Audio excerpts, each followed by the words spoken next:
એ રાતના બધું આખું વીરપુર સૂતું હતું ને ઘોડા પર મુસાફર આવ્યો, એવો બધો થાકેલો, આખું ઝોલા ખાય છે.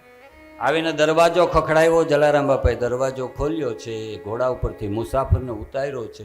એ મુસાફર હાથ જોડીને કહે છે, જલા ભગત, હું બહુ થાકી ગયો છું, બહુ લાંબી યાત્રા કરીને આવ્યો છું, મારે કંઈ ખાવું પીવું નથી, બસ મને ખાટલો આપી દો, મને પથારી આપો, હું સૂઈ જાઉં. જલારામ બાપાએ હસીને કીધું કે ભાઈ સૂઈ જાજે, પણ પેલા થોડું ખાઈ લે.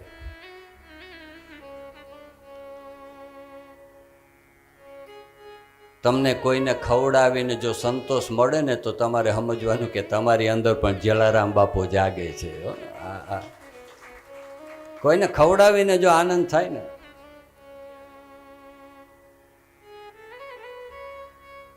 જેણે હંમેશા બીજાને ખવડાવીને રાજી થયા એ જલારામ બાપા. તો જલારામ બાપાએ કીધું, ભાઈ ભૂખ્યું ન સુવાય. તો કીધું પણ મને બહુ નીંદર આવે છે. અને બાપાનો એક સિદ્ધાંત હતો, જલારામ બાપાની બુકમાં લખેલી વાત છે, સૌભાગ્યચંદભાઈ રાજદેવે લખેલી, કે જલારામ બાપા એવું માનતા કે દીતવાર અને મંગળવારે ક્યારેય ભૂખ્યું નહીં સુવાનું. દીતવાર એટલે રવિવાર અને મંગળવાર. તમે એકટાણું કરતા હોય ને તો એકટાણું સાંજે છોડવાનું, બપોરે ફરાળ કરવાનું રાતે, પણ રવિવાર અને મંગળવારે કોઈ દિવસ ખાલી પેટે સૂવું નહીં. અને તમારા છોકરા પણ જો રવિવાર કે મંગળવારે ભૂખ્યા સૂતા હોય તો એને ના પાડવાની, એને જમાડીને સુવડાવવાના. આ જલારામ બાપાનો સિદ્ધાંત હતો. તો બાપાએ કીધું આ દીતવાર છે, ભૂખ્યું સોવાય નહીં, કંઈક તો ખાવું પડશે. એટલે જલારામ બાપા દોડ્યા અને ભાણામાં ખીચડીને શાક થોડું લઈ આવ્યા. અને ઓલો બિચારો આમ બેઠો બેઠો ઝોલા ખાતો તો જલારામ બાપાને એમ થયું કે આ હાથે નહીં ખાઈ શકે, હું એને ખવડાવું. અને જલારામ બાપા એને કોળીઓ આપવા લાગ્યા. આ પ્રસંગ પછી મને એવું લાગે કે દુનિયા ભલે જલારામ બાપાને બાપા કહેતી હોય, પણ આ બાપ પણ છે અને સમય આવે ત્યારે મા પણ છે. તમે એવો માતા છે, પિતા તમે એવો. એનામાં માની મમતા ભરેલી છે, એના બાપની કરુણા ભરેલી છે. મેં તો બહુ નજીકથી અનુભવેલા છે. હું બાપાના ગુણગાન ગાતો હોય, કોઈ મને પૂછ્યું તમે જોયા કોઈ, તમે એટલું બધું બાપાનું બોલો છો, તમે કંઈ જોયા? મેં કીધું મેં મારી આ ચામડાની આ ચર્મચક્ષુથી નથી જોયા, પણ આ હું વ્યાસપીઠ ઉપર બેસીને ભાગવતીની સાક્ષીમાં તમને કહું છું, મેં જલારામ બાપાને જોયા નથી, પણ જલારામ બાપા સાવ મારી બાજુમાં હોય એવા મેં અનુભવ્યા છે કે અહીં મારા બાપા છે. આ મારો હું બહુ તટસ્થતાથી, એ દિવ્ય ચેતનાને મને ખબર છે કે આ મારી બાજુમાં છે, મને મદદ કરે છે, એ મારો અનુભવ છે. આ સંત હોય ને, જલારામ બાપા કહો, મહાપ્રભુ વલ્લભાચાર્યજી કહો, શંકરાચાર્ય, આ બધાની હયાતી છે ભાઈ. આ ડોંગરે મહારાજ, આ બજરંગદાસ બાપુ, આપણે સૌરાષ્ટ્રમાં તો આપા ગીગા કેટલા સંતો થયા છે. પરબમાં જાઓ, દેવીદાસ બાપુ કેવી સેવા કરી. આ સંતોના સંત છે ને બહુ મોટો, બહુ પરમ દયાળુ. એટલા માટે રામાયણમાં તો ત્યાં સુધી લખી નાખ્યું કે પ્રભુ મોહે અસ વિશ્વાસા, રામ તે અધિક રામ કરદાસા. ભગવાનના ભક્તો તો ભગવાનથી પણ મોટા છે. તો જલારામ બાપાએ હાથે કોડી આપીને ખવડાવ્યો, અને પછી ઓલા એ કીધા, બાપા આગ્રહ કરો, ઓલી માં કેમ પાછળ પાછળ હજી ખાઈ લે, હજી ખાઈ લે. એમ બાપાએ પરાણે ખવડાવ્યા, કોડી આપ્યા, ને પછી ઓલો સૂઈ ગયો. હવે ઓલો તો સૂઈ ગયો ઘસઘસાટ, એટલે જલારામ બાપાએ જોયું તો ઓલો ઘોડો ઊભો હતો. અને ઘોડાને જોઈને જલારામ બાપાને વિચાર આવ્યો કે આ મુસાફર ઉપર બેસીને આવનાર એટલો થાકેલો હોય તો એનો ભાર ઊંચકીને જે ઘોડો આવી, ઘોડો કેટલો થાકેલો હશે. ઘોડો ઊભો, બાપા ગયા, અને ત્યારે એ ઘોડાને હાથ જોડ્યા જલારામ બાપા, અને ઘોડાની સામે જોઈ છે તો ઘોડામાં સાક્ષાત રામ દેખાણા. અને પછી જલારામ બાપા બોલ્યા, હે મારા રામ, તમે કેટલા થાકી ગયા છો. એ ઘોડામાં સાક્ષાત ભગવાન રામના દર્શન કર્યા. હે રામ, તમે કેટલા થાકી ગયા છો.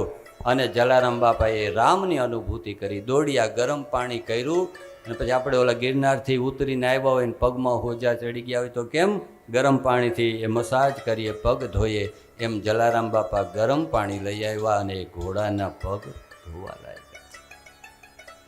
તો આને શું કહેવાય? કરુણા, દયા. માત્ર મનુષ્યમાં જ નહીં, આ મારો ભાઈબંધ છે, આ મારો સગો છો એટલે જ દયા નહીં, પણ કદાચ તમારો જે શત્રુ હોય, તમારો દુશ્મન હોય અને એ પણ મુસીબતમાં હોય અને તમે એના માટે ભગવાનને પ્રાર્થના કરો કે ભલે ગમે એવો હોય પણ અત્યારે મુસીબતમાં છે, હે ઈશ્વર તું એને સહાય કરજે, તો તમારે સમજવાનું કે તમારી અંદર સંતનું બીજું લક્ષણ કરુણા આવી ગઈ છે. ભલે જે તમારું અહિત કરતો હોય એના માટે પણ તમે સારી પ્રાર્થના કરો. બહુ અઘરું છે. જે ન ગમતો હોય ને એના માટે ભગવાન પાસે વરદાન માગવું, પ્રાર્થના કરવી સહેલું નથી. સામે આવે ને ન મોઢું જોવું ન ગમતું હોય ને એના માટે ઈશ્વરને કહેવું કે એનું ભલું કર. બીજું છે કરુણા. ત્રીજું છે સુહૃદ. જે બધાને સરખા ભાવથી, સુહૃદ એટલે બધાને સરખા ગણતો હોય, ભેદભાવ ન કરતો. ડોંગરે મહારાજ બહુ સરસ દ્રષ્ટાંત કહેતા કે પોતાનો દીકરો 10 કિલોનો હોય એનો ભાર ન લાગે, પણ પાડોશી એમ કે મારા દીકરાને 2 કલાક, મારા પોતરાને 2 કલાક ખાચવો ને તો એ 3 કિલોનો હોય ને તોય ભાર લાગે, અને પોતાનો 10 કિલોનો હોય તોય ભાર ન લાગે, કેમ કે આ મારો છે, મારું અને તારું. તો જ્યાં મારું ને તારું આવી ગયું, જ્યાં ભેદભાવ આવી ગયો, પ્રત્યેક વ્યક્તિ ધનવાન માટે અલગ ભાવ, ગરીબ માટે અલગ ભાવ, તો એ સંત ન કહેવાય. સંત માટે બધા સરખા. અમારા આલિદ્રામાં બ્રહ્મચારી બાપુના ધામમાં કલેક્ટર આવે કે ગામનો ખેડૂ આવે, એક જ કોથળા ઉપર, એક જ આસન ઉપર બેસતા. જોયું હશે તમે આલિદ્રામાં. એ કંતાન રાખતા બાપુ, અને ધનવાન આવ્યો, ગરીબ આવ્યો, રામદાસ શેઠ આવે, ગામનો જિલ્લાનો કલેક્ટર આવે કે ખાવ મજૂરી કરતો માણસ આવે, એ એક જ આસન ઉપર બધાય બેસવાનું. વીરપુરમાં પ્રાઇમ મિનિસ્ટર આવે કે તમારો મારા જેવા સામાન્ય માણસ આવે, એક જ સાથે આવે અને એક જ પાટલા ઉપર બેસીને બધાય ખીચડીને પ્રસાદ લેવાની. તો સંત એ છે કે જેના દરબારમાં ભેદભાવ નથી, ઊંચ નીચ નથી. કેવું સરસ સમજાવે છે ભાગવત. આમાંથી કેટલું શીખવા જેવું છે. આપણે સમજીને પગથિયા ચડીએ ને તો આવતો જન્મ આપણો ઘણો સુધરી જશે.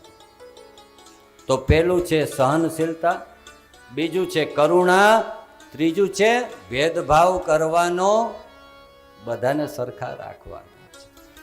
સુહૃદ સર્વદેહી નામ. અને પછી કીધું અજાત શત્રવ, જેના માટે કોઈ વેરી નથી, જેનો કોઈ શત્રુ નથી, જેનો કોઈ દુશ્મન નથી, કોઈના પ્રત્યે એવો ભાવ નથી. પ્રહલાદજી માટે કીધેલું છે કે અજાત શત્રુ હતા. કોઈ તમારા માટે ભલે વિચારતું હોય પણ તમારે બને ત્યાં સુધી એવો વિચાર નહીં કરવાનો કે આ મારો દુશ્મન છે. કોઈ તમારી નિંદા કરે, સહન કરે. બહુ અઘરું છે આ બધી વાતો. કોઈ તમારું ખરાબ બોલતું હોય ને હસતા હસતા સહન કરવી. અને સમાજમાં એવા તો હોય જ, 1-2 ભગવાને ગોઠવી રાખ્યા જ હોય તમારા મારા બધા માટે. કબીરે કીધું નિંદક નજદીક રાખીએ આંગન કુટિયા સુહાય. એકાદો નિંદા કરવા વાળો તો પાડોશમાં રાખવો જ તમારે.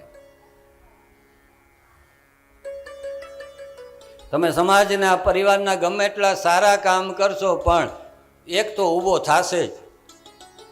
અને એ જોઈએ હો, તમે ઇન્કમ કરો, પૈસા કમાવો તો ટેક્સ ભરો કે ન ભરો? તો આ ટેક્સ છે, ભરવો જ પડે.